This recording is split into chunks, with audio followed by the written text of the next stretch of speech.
GHMC के साबिक mayor बोलतू Rammohan ने इल्जाम लगाया कि रियासती बीजेपी कायदीन मरकजी वजीर दाखिला अमित शाह के जरिए पुलिस ओहदेदारों पर दबाव डाल रहे हैं और टीआरएस कायदीन के खिलाफ मुकदमा दर्ज कराए जा रहे हैं। उन्होंने बंदर हिल्स में हाल ही में गिरफ्तार टीआरएस कायदीन से मुलाकात की और कहा कि अगर कोई एमएलसी कविता के खिलाफ काबिल इतराज तबसरा करता है तो उनकी पार्टी के लोग खामोश नहीं रहेंगे। उन्होंने कहा कि बंडी संजय और अरविंद को तेलंगाना के अवाम और एमएलसी कविता से माफी मांगने की जरूरत है। उन्होंने पुलिस से मुतालबा किया कि गिरफ्तार टीआरएस कायदीन को फौरी रिहा किया जाए। आपको बता दें कि रुकने पार्लियामेंट अरविंद की वालदा विजयलक्ष्मी की शिकायत पर पुलिस ने मुख्तलिफ दफात के तहत टीआरएस कारकुनों के खिलाफ मुकदमा दर्ज किए हैं।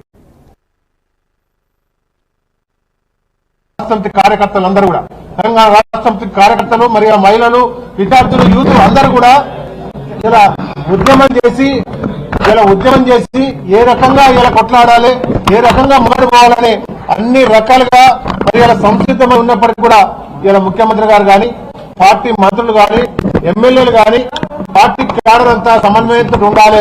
ఇలా మనమే అధికారంలో ఉండి ఇలా వైలెన్స్ పోవద్దు, ఎక్కడ కూడా విధ్వంసాలకు దిగొద్దు, నిరసనలు దిగొద్దనే ఒక క్రమశిక్షణతోటి మరి ఇలా సమన్వయం పాటించుకుంటూ ఉంటుంటే బాగా నకరాలు ఎక్కువై బల్బ్ ఎక్కువై మరి ఎక్కడికక్కడికి మనం ఎక్కువై అవుతున్నారు ఇలా బీజేపీ నాయకులు।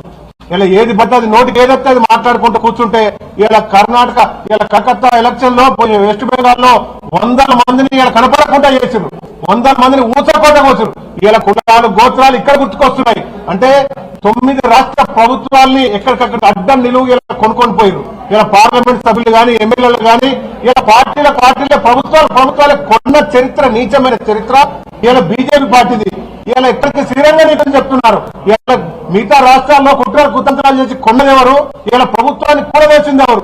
ఇలా తెలంగాణ రాష్ట్రంలో ఏకైక మగవాడు ఇలా తొడగొట్టి ఇలా భారతదేశ ప్రభుత్వాన్ని ఇలా మార్చాల్సిన అవసరం ఉంది, గుణాత్మక మాట్లాడాల్సిన ఉంది। భారత రాజకీయాలు ఇలా అభివృద్ధి దిశగా పోవట్లేదు, భారత ప్రజలకు అభివృద్ధి ఫలాలు సరిగ్గా అందట్లేవని ఏదైతే కేసీఆర్ గారు తొడగొట్టి ఇలా నేను భారతదేశ